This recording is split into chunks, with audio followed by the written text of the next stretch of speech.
Recording is in progress. Yay. Yay. Welcome, welcome. I will do my very best to be aware of the time because I can get very excited about this topic and talk all day. And I have basic Zoom, so Zoom's going to cut me off at 45 minutes anyways. So I'm really, really glad you're here. And whether you're here live or you are watching the recording, I'm just super grateful that you're here. And I'm just gonna, hold on. Technical difficulties. Can you hear me okay? Yeah. Yeah, okay. Great. Let's see. I'm just muting you for a second, Lindsay, because it's like refusing to highlight me as the speaker, which is weird. Unmute. Am I showing up as the speaker for you guys? You are? I am? You are? Wow. Really good start we have going here. Okay, I'm going to change the view. Immersive. What's that mean? No. This is going to be a really fun recording now. Okay, I promise that my brain is working. My Zoom just isn't working. And feel free to mute, unmute, video, no video, whatever is comfortable for you. One thing that I always want to make sure when I do a call like this, because we're talking about being kind to our nervous systems, is that you never feel forced into doing something that you're not comfortable with in the moment. I'm totally okay with that. You be you. You do you. If you want to be seen, great. If you don't want to be seen, that's great. If you're jogging, great. If you're laying in bed, great. I am good with all of it. I just want you to feel comfortable and safe and like you don't have to impress anybody while you're here. That's the number one thing that I want you to know. As you know, this is our somatic healing call. And what somatic means basically is just embodied healing. So there's a lot of different therapies out there and they all have their benefits. Talk therapy, EMDR, all of these different things. What's unique about somatic work is that it actually helps you discharge energy from your body that has been stored there from past experiences, and it's informing your present. So say you had a brother who was yelling at you all the time when you were a kid, and now when you're around guys that look like your brother, you just feel really tense, on edge, and you don't know why. It's because that energy that was held in your body from that experience was never fully discharged. So you have not been able to stay regulated in that scenario. And that's just like an offhand example that I pulled out of the air. But I'm sure that you have experienced situations where your emotions are so much bigger than you feel like they should be in the moment, or you feel sudden anxiety or tension all through your body, or you're feeling very lethargic and depressed, and you don't even really know why. The point of this work is really not to understand why. The point of this work is to process those feelings through your body, show your system you're safe in the here and now so that you can move forward in a way that is healthy, that is clear, that is calm, and where you feel like you are present in your own body and it's safe to be there. So I'm really excited to share that with you. I personally have been learning about these modalities for a couple of years, very intensively for this past year. And I'm just excited to be able to share some of what I know with you guys. And I hope that it will be helpful for you. I would love to be interactive if you guys want to be. That's totally, again, up to you. But if you have one thing that you tend to go to when you're feeling your nervous system is feeling overwhelmed? What is that thing? You can unmute yourself or you can put it in the chat. What's something that helps you calm down your system that you already know about? For me, one thing is coloring. If I sit and color, it calms me down significantly. For me, it's like soft textures. Yeah. Do you just want to touch it or do you like wrap yourself in it? Sometimes both, depending on what's going on. Yeah. I like that. It's a good one. Did you have something you want to share, Helene? Usually it's reading. Mm-hmm. For me, or fresh air. Just being able to literally take breaths of fresh air. Yeah. Right. So Yeah, that totally does it for me too. For me, it used to be hiking, but can't do that anymore. So yeah. Well, hopefully you can still get outside. I do. Yeah, good. Especially in Colorado. Jai, come on. Lovely Colorado. Well, it's great for you to work on making a list in your own time of like some of those things that help you calm down that you already know about. I have a list that I call my emergency toolkit. It's just a little tip that I have.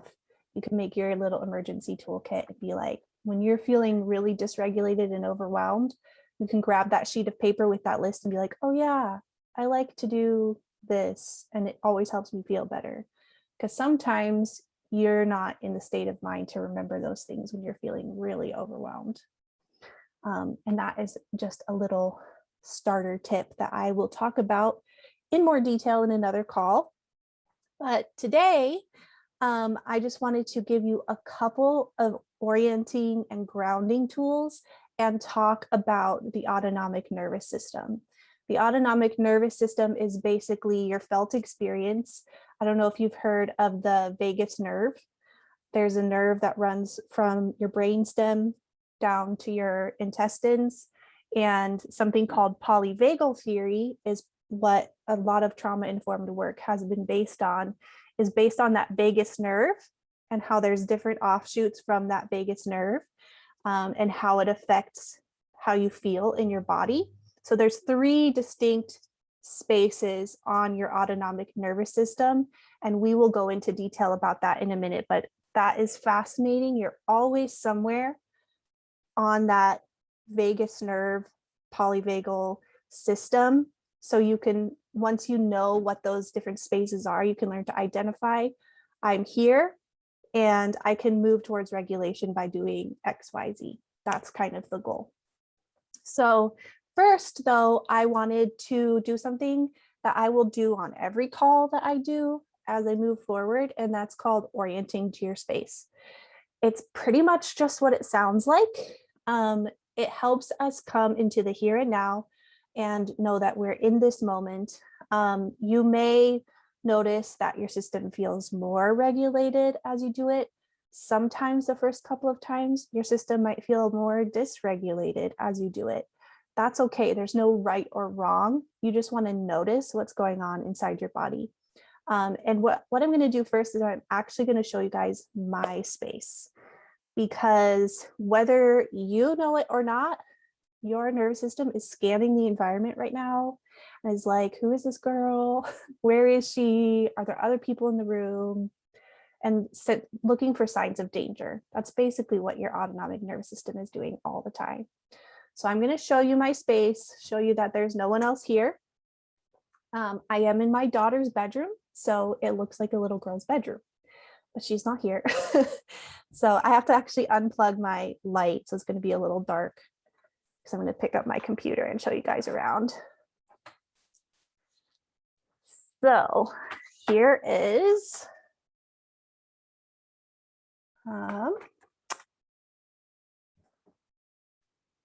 my desk right here with a bunch of girly stuff and her artwork on the wall. I know it's dark. Sorry about that. And her giraffe that is dressed for Halloween. And bookshelf. And this is her bed.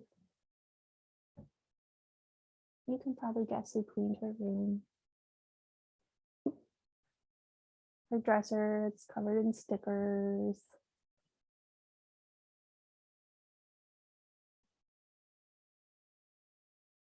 And so this is where I am. This is my space. It's very peaceful, very cute and calm. You don't have to say anything, but just maybe check, like, do you feel a little more calm after seeing my space? Or less calm, even if it's the slightest movement. There's nothing small that happens in somatic work. Everything counts, everything matters, even if it seems small. Let me turn my light back on. Okay. So now I want to give you guys the opportunity to do the same thing in your own space. We don't very often in our crazy frenetic lives stop and just realize, oh, I'm in this space. This is my space. Notice things. And it's a really great way to just show your nervous system, like, I'm here in the present. I'm not in the past, and I know this space. So I encourage you to actually take a look around your own space. If there's anything you see that you want to touch, just notice, oh, I want to touch that, and touch it, like me and this crown that I just found. So go ahead, I'm going to give you a chance to do that, and I will do it with you as well. So just go ahead and look around your room, wherever you are.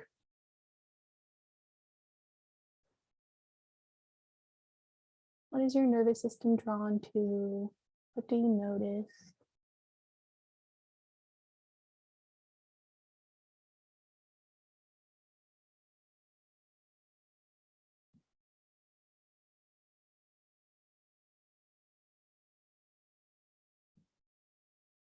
Is there something you've never noticed before?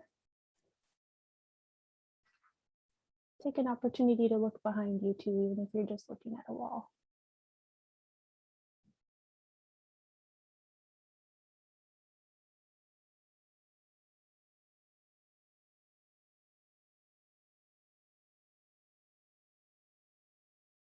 Slowly make your way back.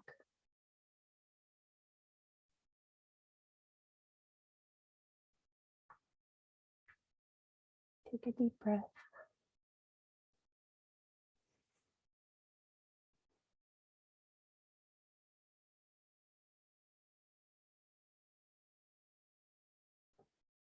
And just notice, do I feel more present? Do I feel more regulated? This is a tool that you can use anytime, especially if you are feeling dysregulated and your nervous system is like telling you that there's a threat and you know cognitively that there's not.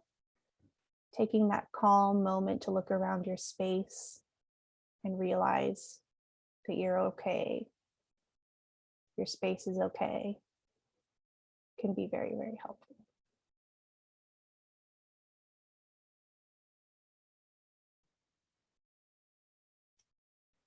So I wanted to just talk a little bit about what trauma is. I know that you ladies already know what trauma is, but just a little overview for anyone who might be watching the recording as well. Basically, it's any overstimulation in your body that results from an event with energy that was unable to discharge, like I mentioned earlier. There's too much that happens too quickly, and you just can't process it, or there's not a safe space to process it in. It's anything that overwhelms your system's capacity to process the experience, and then it is re-experienced in your body either continually or when you get activated.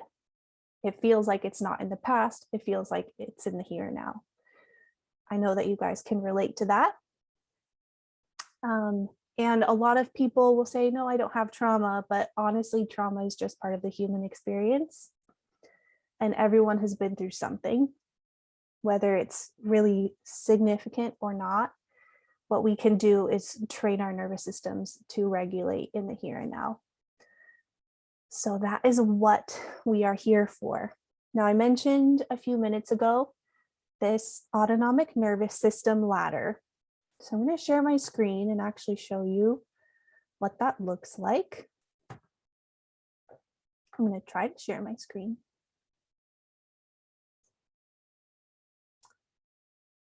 Come on, Zoom. There we go.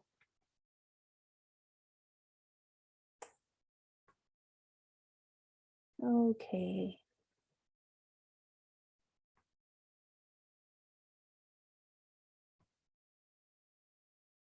Can you see my screen? Yes? Okay, great. So this is a little graphic that my husband actually made for me with the autonomic nervous system ladder. Now, this was something that was created by a trauma scholar named Deb Dana. She's amazing, but it really helps to explain where your body, what you're feeling, where you are on this ladder, and you can start to figure out why and start to move up that ladder as you become more used to doing somatic work. So let's just talk through these stages a little bit. And as we're talking about it, think about like maybe where you were this morning or where you are right now, because that will help you connect with the ladder on a personal level so that you can maybe understand what it feels like in your own body. So at the bottom of the ladder is something called the dorsal vagal area. And that dorsal area is, like it says there, where you feel immobilized or collapsed. This is like the place where if you are an animal and you feel really threatened and you just kind of play dead, give up, that's what dorsal is. It's this feeling of, I can't do this. Things are hopeless. Lots of lethargy, fatigue, depression. Way down at the bottom would be like suicidality. That's where all these things are in the dorsal area. I know I don't even have to ask, have any of you ever felt like you're in dorsal? I know dorsal is often my home away from home, at least it has been for the last several years, where I just get overwhelmed too much and I shut down and I get tired and I'm not motivated, nothing is interesting, and I just want to sleep. I'm sure you've been there before. So then in the middle of this ladder, you see something called sympathetic. So sympathetic is where fight or flight comes from. And we've all heard of fight or flight. Again, if we're talking about like the animal kingdom, let's say that there is an ibex being chased by a lion. What are they going to do? They're going to run. So they're going to run away. Or if there's a situation where they feel cornered, they might try to fight back. Okay, so we've all been in these situations where suddenly your system feels activated and you're like, okay, I gotta go right now. I can give an example of this for me from today. I went to a therapy session today and my therapist had me walking around and I just wanted to walk right out the door and leave. And I recognized at that point, like, I'm just trying to flee because this feels dangerous. As you know, most therapy sessions are very vulnerable. Or maybe you feel like you have to get out of a conversation or remove yourself from a relationship, those kinds of things, or even procrastinate on what you're supposed to be doing. Procrastination is a kind of flight. You're just leaving the situation because it's too overwhelming. You can't deal with it.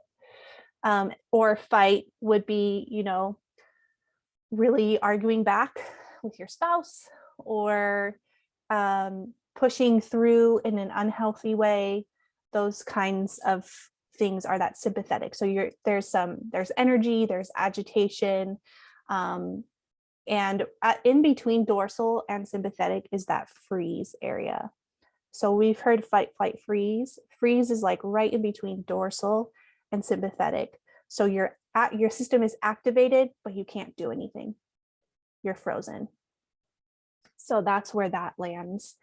And then ventral at the top, that's where we always want to try to be.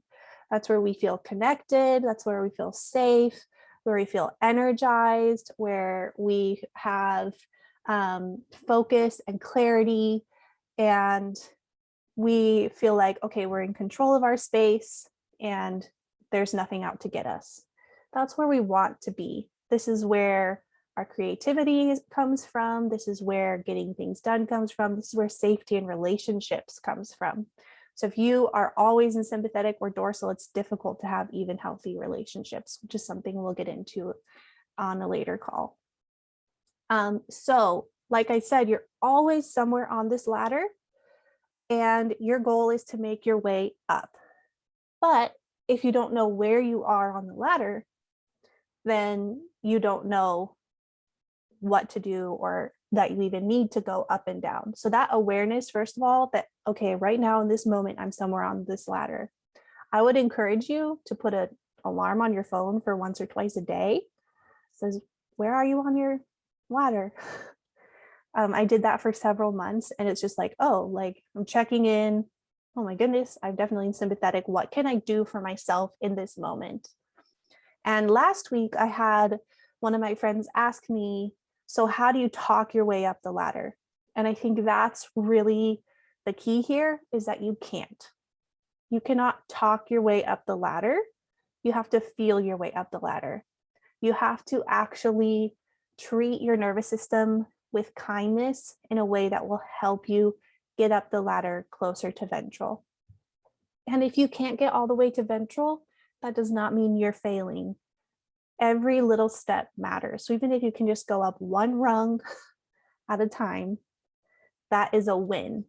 And that is wonderful that you're taking control over some of the way that you feel, because it will help you show up in the world in a more clear way, which I hope is hopeful for you. So how do we feel our way up this ladder? Well, that is the essence of somatic work, figuring out for your own self, and we'll do some exercises as well that work across the board, but figuring out for yourself, what are those things that I can do when I know that I'm in dorsal to help me move up and gain some more energy? Or what are some of those things I can do when I know I'm in sympathetic to calm down and to get more clear and focused and safe? That felt safety is a huge thing for somatic work. So that is really the essence of what I would love to coach people over the long term, is how to do that and how it applies to your jobs, how it applies to parenting, how it applies to friendships and relationships, and how it applies to your dreams. Because I think a lot of us, especially if we have trauma histories, it's difficult for us to chase down our dreams because there's something that makes our nervous system say, nope, that's too scary. And we either shut down or we do all this busy work and we don't actually move forward. So that's very exciting for me, is to help people get into that space where they're like, oh, I can actually go after my purpose now. I don't know if that's exciting to you, but that is very exciting to me. Very exciting. And we don't have a ton of time left, but I wanted to give you that little overview. I do want to show you, I made a worksheet that you will get in the email, or you got in the email last week. It looks like this. Looks like this. So it's the autonomic nervous system ladder. And there's some space next to it where you can jot down, okay, where am I in these different spots on my ladder? And just to kind of give you an idea of what that looks like filled in, I have one filled in. The actual chart is a little different, but it shows you kind of how this works. So down at the very bottom, so exhausted I can't function, going up a little, depressed and lethargic, up a little, puffy and slow, up a little, mind wandering, unhappy. You get the gist.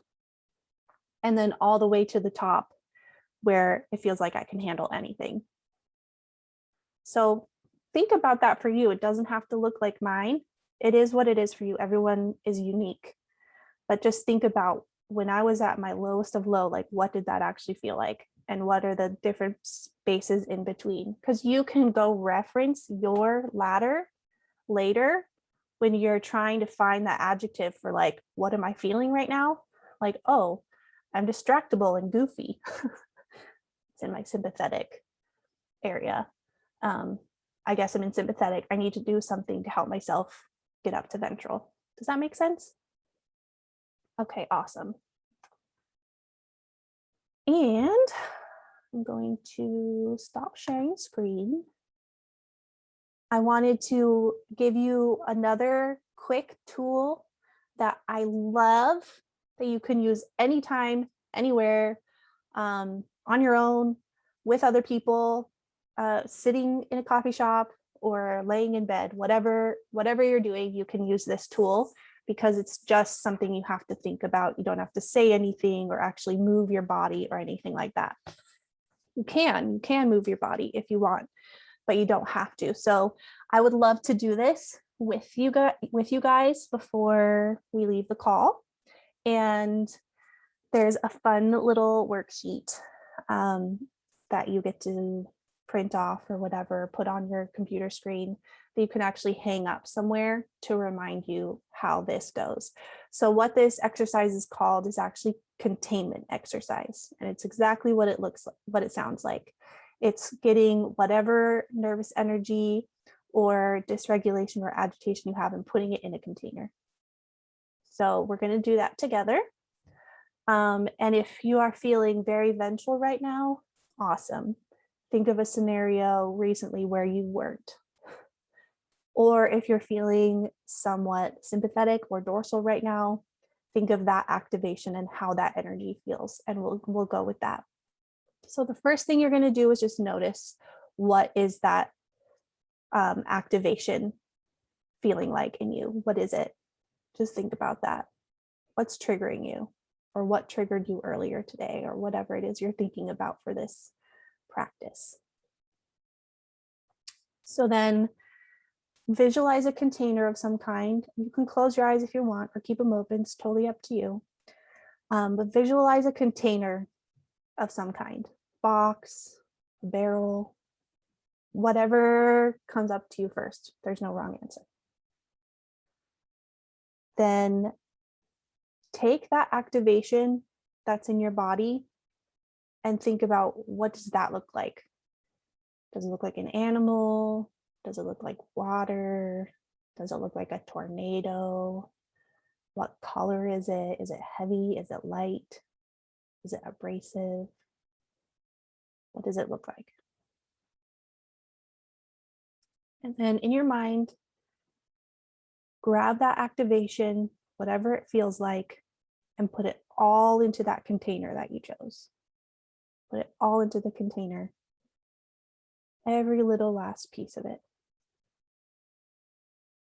And then seal the container, whether that means you put a lid on it or close the door or seal it with cement, whatever you need to do to seal the container.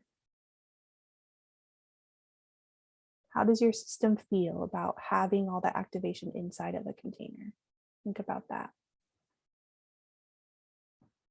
Now, something you get to do is put that container full of all of that activation anywhere you want. Just make sure it's far away from you. You can put it on the moon. You could dig a hole in the desert, put it in the basement, put it on Mars. Whatever comes to you, go put your container there. And just notice, how does it feel to have that activation in a container far away from you? How does that feel in your system? Do you feel lighter, clearer, less anxious?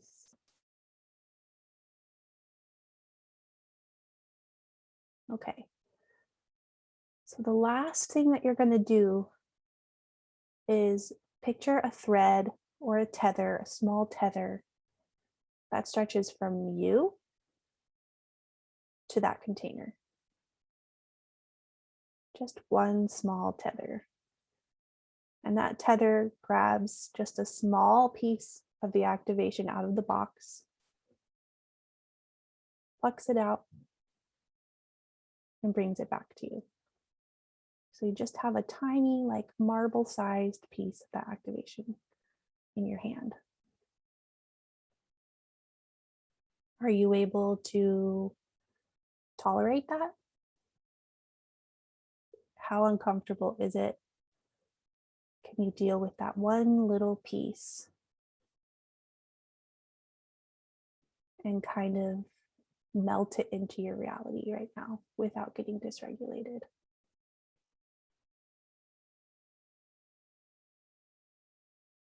So you'll continue to do that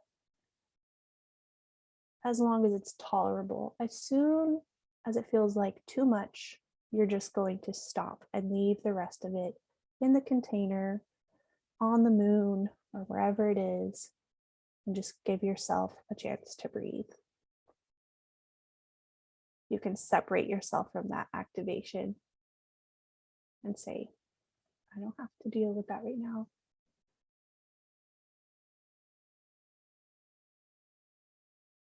I love this exercise. I think it's very, very helpful. I'm a very visual person, so I like to see those things in my mind. But just think about that, because that activation feels very, very real. It feels like this is the way that things are. This is the way that they're always going to be in the moment. If you can put it in that container and kind of put it aside somewhere far away, it can help show your system like, okay, this isn't forever. I'm not doomed. I can deal with it this like one tiny step at a time. I don't have to handle it all at once because that's just going to dysregulate me and I won't be able to handle it at all. Does that make sense? Yeah. Okay, awesome. So you will get that worksheet in an email probably tomorrow, along with a recording of this video. And I will be working on some exciting plans for the future because this is a very, very tiny little taste of what somatic work is like. And I'm excited for you to experience more and to really feel like, okay, I can live in clarity. I can keep my system regulated. I can help my kids get regulated. I can thrive in my relationships, in my job, in my purpose. That's what I really, really want for you guys. So thank you so much for coming. You're amazing. I heart you. And I'll stop the recording. If you ladies want to stay on and chat a little bit, that's great. But we're going to stop the recording. Thanks everyone who watched the recording as well. Feel free to reach out to me anytime with any questions that you have.